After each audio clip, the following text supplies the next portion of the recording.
است که مطبوعات محلیش فعال است. حتی مثلا در ردیف این حتی به نظر میرسد که هفته‌نامه ناحیه کار شما رو نیز تنقید میکند. نگاه شما با تنقید مطبوعات چیست؟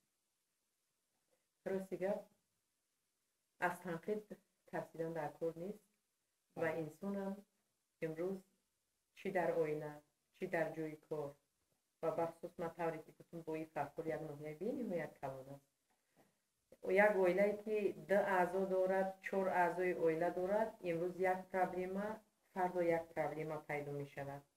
برای همین کمبودی های ما هست. ما هم نمیگیم که کاری ما ایدئالی است.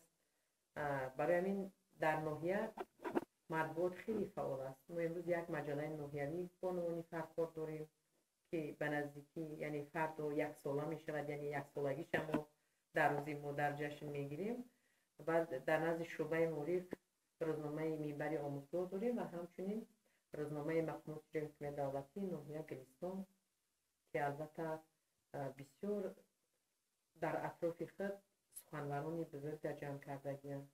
بسیار نفرهای امروز کار و فعالیت کرده ایستادند که حیات بگیم که زندگی نامه‌ای که در ناحیه میشد یعنی واقعا همین تصویر میکنند.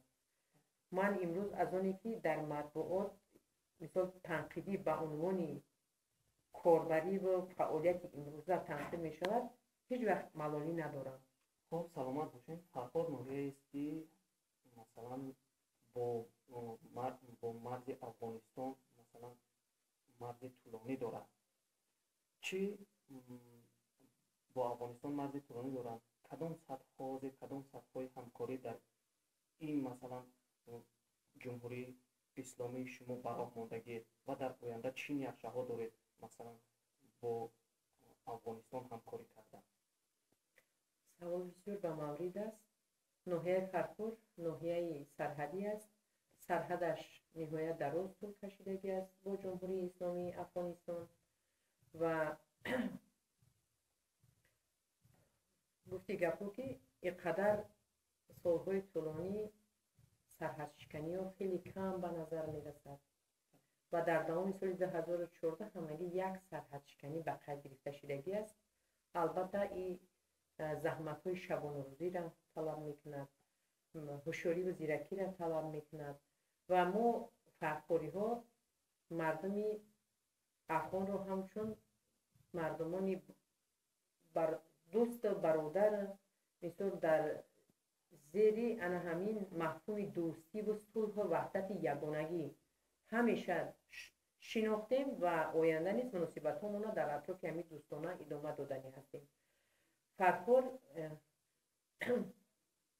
طبق بنقشه‌گیری لایحه‌هایی که حکومت جمهوری تاجیکستان بنقشه دارند در همون موضع کوکل باید یک بازار بین المللی شود و اگر این بازار ساختمانش به پایان برسد در آن وقت مناسبت‌های تجارتی و رفت و آمد مردم ما با خود افغانستان خیلی خوب می شود و من فکر میکنم که این البته به منفعت کار می شود.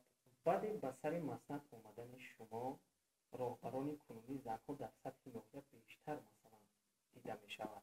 آیا با مردها کار کردن مشکل است یا اینکه مثلا از دید شما مردها چگونه همراه شما کار می‌کنند؟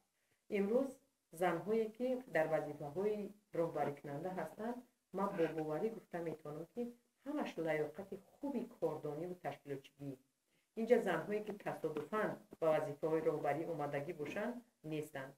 مردها نیز امروز تکیهگاه ما هستند، ستون دل ما هستند، ستون خاندان ما هستند. امروز وقتی که من رئیس ناحیه با فرمان پرزیدنت مملکت تعیین گردیدم مردها نیز که سالهای طولانی همراه ما بودند در همه جبهه‌ها در همه شاخه‌های ناحیه‌داری همه یک جایه فعالیت می‌کردیم. همیشه بسیار خوب قبول کردگی‌اند. باور کنید من فکر می‌کنم که امروز سفارش وقتی که از زن مادر می‌گیرند تیزتر همه چیز عملی می‌شود. به خاطر اونه که امروز رئیسه ما زن است گفته سفارش ما یگان تاش خیلی معلق نمیماند. بسیار خوب. من از مردمی که فعالان ناحیه که امروز همه همراهی ما کار و فعالیت کرده ایستادن در همه جبهه ها. من به نهایت راضی هستم